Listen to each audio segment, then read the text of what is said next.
Officials beginning to allow some members of a caravan of Central American asylum seekers into the country for processing, but the Justice Department showing it will not hesitate to punish those caught crossing illegally, announcing charges against 11 possible members of the caravan. Acting ICE Director Thomas Homan discussing the tense situation this morning on Fox and Friends just hours after announcing his plans to retire. I think it's an attack on the sovereignty of this nation. Look, do I think some of these people have a credible fear case? Do some of these folks, are they escaping fear and persecution? Yes, some are. But I also know that many aren't. Many are taking advantage of a system with loopholes in it. William Lajeunesse is in Tijuana, Mexico with the very latest there. Hi, William. Hey, Julie. So the people you see behind me in the tents and so forth, they are members of the caravan, and they hope in the next 24 or 48 hours they will be in the United States. That is after the U.S. began accepting those asylum claims last night. So that will give them an opportunity to tell their story in what is called a credible fear interview. Then they can live and work in the United States legally, at least until they see an immigration judge who will ultimately decide their fate. But I want to show you something. This is the busiest port in the United States. 20,000 people come here a day. While the people you see behind me are part of the caravan, if we pan over here, these people are from Mexico. They are also asking for asylum, and they've been complaining, hey, why do these people inside the gates, if you will, and the caravan, and why are they getting a kind of a priority? I saw a guy here that we met on Friday asking for asylum, but last night, around 7 p.m., the first group, 3 mothers, 4 children, and an 18-year-old man were welcomed into the United States. That was good news to those here because they hope they could be next. I'm a little nervous, but also really want to get to the other side together with my family. And first, just to give thanks to God and the Virgin of Guadalupe who got me here with my family, with my kids. So I got some new video for you that really shows you the process. So we are about a quarter mile from the U.S., and there's kind of this very long walkway. So the people that you see here, this is the next group of individuals who will be interviewed to go into the United States. You see about a dozen, mostly women and children. Now, how fast will that take place? Well, the U.S. says it all depends on documents, how complex the cases are, translators, detention space, etc. Now, they're going to move from the tent city, if you will, down to that corridor, and then they'll get an interview with the U.S. It's kind of a cooperative arrangement with the Mexicans so they don't get a bottleneck in the middle there.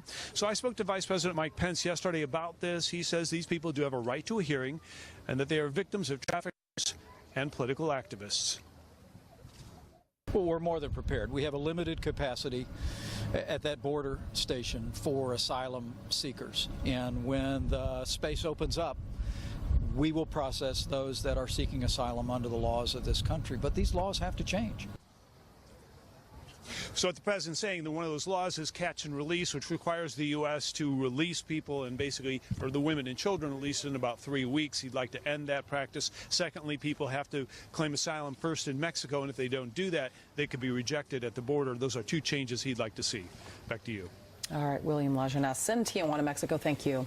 John. For more on this, let's bring in Axios reporter Elena Treen. In order to qualify for asylum in this country, the asylum seekers have to essentially prove that they are going to be persecuted by the government back in their home countries, right?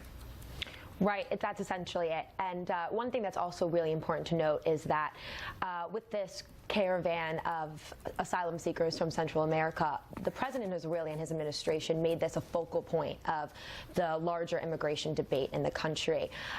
And some of the tweets that we've seen from the president over the past month when this caravan started traveling through Central America, one of the things that several people have pointed out is that though they're making this a case for potentially lax laws, that these asylum seekers are coming to take advantage of the laws in the U.S., what really is happening is that they're trying to flee from gang violence, like MS-13 gang violence and extortion laws, or they think that they're going to be, like you said, prosecuted from their own governments, and so they're coming here to seek asylum in the U.S. Yeah, but there are a lot of countries in the world where, you know, things are dangerous and conditions are bad.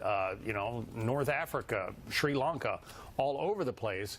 It doesn't, just because they are in our hemisphere and are part of a contiguous land bridge with the United States, doesn't give them special rights, does it? Well, that's essentially it, and that is what the Trump administration is arguing, and they think that some of the laws around this. So first, it's important to note that there's only so much the Trump administration can do in this sense, because there are international laws that oblige the U.S. to accept asylum applications. But there's also these laws, as was mentioned before, with catch and release, what the Trump administration calls legal loopholes, that are letting these people more easily come into the U.S. And so some of the things that the administration is looking at is potentially having this process happen in Mexico and not the U.S., so that people who are detained or accepted while their case is going through the courts, which could take years before they're determined or denied asylum, so that happens in Mexico and not the U.S. All right, Elena, thanks very much for being with us. Elena from Axios. We appreciate it. Elena.